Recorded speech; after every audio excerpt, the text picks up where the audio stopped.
Ini pakai ini Pak. Bismillahirrahmanirrahim. Assalamualaikum warahmatullahi wabarakatuh. Alhamdulillah hari ini kita berkumpul kembali bisa memberikan satu edukasi terhadap masyarakat, tentunya supaya masyarakat juga melihat proses hukum Mas Roy dan Dr. Tifa itu seperti apa nantinya. Edukasi ini saya anggap perlu sekali dan sangat penting untuk diketahui oleh masyarakat. Tadi Pak Ugro sudah menyampaikan hal-hal mulai dari proses penangkapan sampai mungkin pada malam itu dibawa ke rumah sakit Kramat Jati untuk pemeriksaan kesehatan. Saya akan bicara soal proses nanti ketika terjadi satu lanjutan di dalam proses peradilan pidana. Di dalam proses peradilan pidana nanti, setelah dinyatakan ini sudah lengkap, kemudian akan ada sidang. Ya. Sidang itu tentu melibatkan pelapor, melibatkan tersangka, melibatkan saksi-saksi, melibatkan dan harus menghadirkan alat bukti. Itu di dalam proses persidangan pidana. Dan sebelum itu ada satu kerjasama, ya, komunikasi yang dilakukan oleh kejaksaan dan hakim. Kalau hal itu dilakukan dalam hal kesiapan, ya, dalam hal kesiapan, kemudian jadwal, itu oke-oke saja, memang maksudnya seperti itu. Tetapi ketika hubungan komunikasi ini diduga sudah ada satu rekayasa di mana antara penyidik, jaksa dan hakim, ya, sudah akan menentukan proses hukum ini nanti putusannya seperti apa, ini yang paling bahaya. Ini yang paling bahaya. Kalau ada orang yang mengatakan, Pak Bi kok bisa bicara seperti itu? Loh, saya ini hakim 15 tahun di Mahkamah Agung, saya tahu persis bagaimana proses di tingkat pertama, banding dan kasasi sampai dengan TK.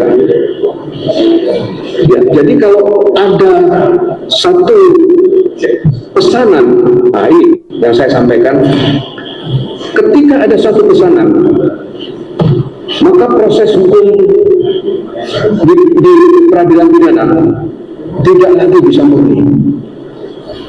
Contoh, kalau ini perkara Roy dan Tifa, ya,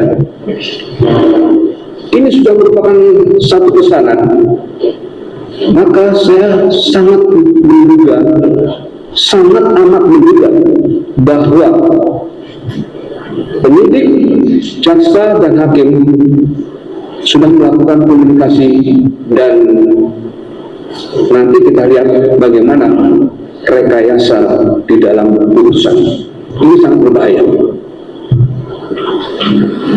Tetapi kalau ini berjalan normal, ya, artinya sesuai dengan tupoksi masing-masing, penyidik dengan tupoksinya, kemudian jaksa, hakim, maka proses peradilan ini akan berjalan dan menghasilkan putusan yang adil. Karena begini, seperti yang saya sampaikan tadi, di dalam proses peradilan pidana ini akan menghadirkan lapor, saksi, tersangka, ya, kemudian alat bukti atau barang bukti. Nah, kalau kita bicara barang bukti, maka di dalam proses nanti hakim harus berani meminta untuk menghadirkan ijazahnya Jokowi. Jangan nanti ini kasus pidana, barang bukti tidak boleh tidak hadir di dalam ruang sidang. Barang bukti tidak boleh tidak dihadirkan di dalam ruang sidang. Wajib harus dihadirkan di dalam ruang sidang. Jadi ketika nanti hakim atau nanti barang bukti tidak bisa dihadirkan, kemudian putusan akhir daripada proses pidana kita pertama menghukum Rusura dan Dr. Kuta, maka ini sudah tak benar.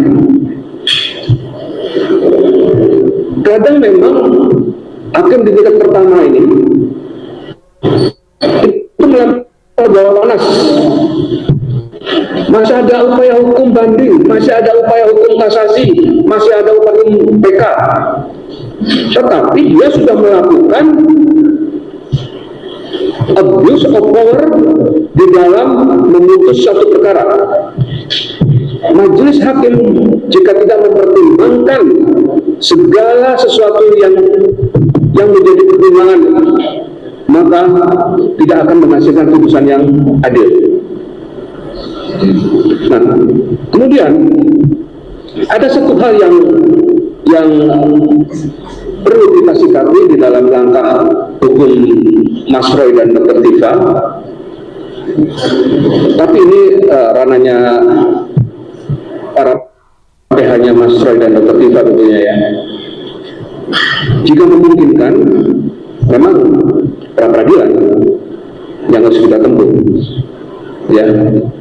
Tetapi kalau nanti ini berproses, ya, kalau ini nanti berproses, tetap harus dilakukan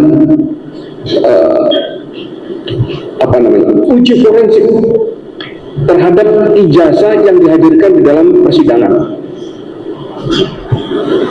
Itu harus ada minimal 2. Ya. Jadi bisa dari lembaga yang terpercaya, ya, terakreditasi untuk menguji ijazah Jokowi, tidak bisa hanya dari Labspor Polri, tidak bisa. Kalau hanya satu itu saja tidak bisa. Hakim wajib menolak. Saya katakan sekali lagi, hakim wajib menolak ketika hanya satu. Dan hakim harus berani menentukan bahwa harus dilakukan uji forensik oleh lembaga yang lain. Ya. Jadi tidak kalau dengan Puslapor Polri, ya, ada 2 yang terakreditasi untuk melakukan uji ijazah tersebut. Ini wajib dilakukan, ya, wajib dilakukan. Apalagi di dalam KUHP yang baru, di dalam ketentuan ada penambahan di dalam hakim memutus. Tidak hanya berdasarkan pada alat bukti dan beberapa urutan-urutan yang lain termasuk keyakinan hakim, tetapi di situ ada penambahan pengamatan hakim. Pengamatan hakim ini harus benar-benar digunakan oleh seorang majelis hakim atau oleh tim majelis hakim yang menyidangkan. Disinilah nanti proses hukum itu terlihat ini penuh rekayasa atau tidak. Jadi saya mohon masyarakat terus mengawal proses ini, dan para akademisi yang membidangi masalah hukum, akademisi yang mengajarkan ilmu hukum, ya, para praktisi-praktisi harus mengawal proses ini. Sangat mudah dan kasat mata ketika nanti terjadi rekayasa di dalam persidangan. Ya, berdasarkan pengalaman dan pengetahuan saya, kalau kasus-kasus pidana apapun, ya, terutama pidana, kalau mau direkayasa itu sangat gampang. Penyidik bicara dengan kejaksaan, atau jaksa yang akan membuat dakwaan. Penyidik, jaksa nanti ketemu hakim atau ketemu ketua pengadilan. Tolong dong cariin hakim yang berani memutus begini. Saya ingatkan, itu terjadi ketika ada titipan. Saya tahu persis. Ya, mudah-mudahan yang kita harapkan kasus ini memang benar-benar murni akan ditangani secara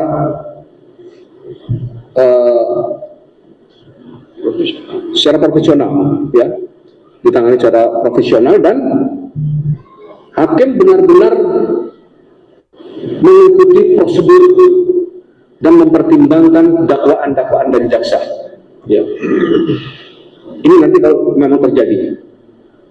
Tapi yang paling penting di dalam proses peradilan pidana yang akan menyidangkan Mas Roy Suryo dan Dr. Tifa, ijazah harus dihadirkan, Jokowi harus juga dihadirkan di dalam persidangan.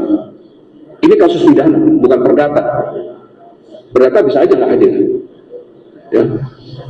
Tapi di dalam kasus pidana ini wajib Pak Jokowi datang, wajib ijazah itu dihadirkan. Jadi sekali lagi untuk masyarakat saya mengimbau, mari kita ikuti proses peradilan ini. Demikian dari saya, terima kasih. Wassalamualaikum warahmatullahi wabarakatuh. Terima kasih.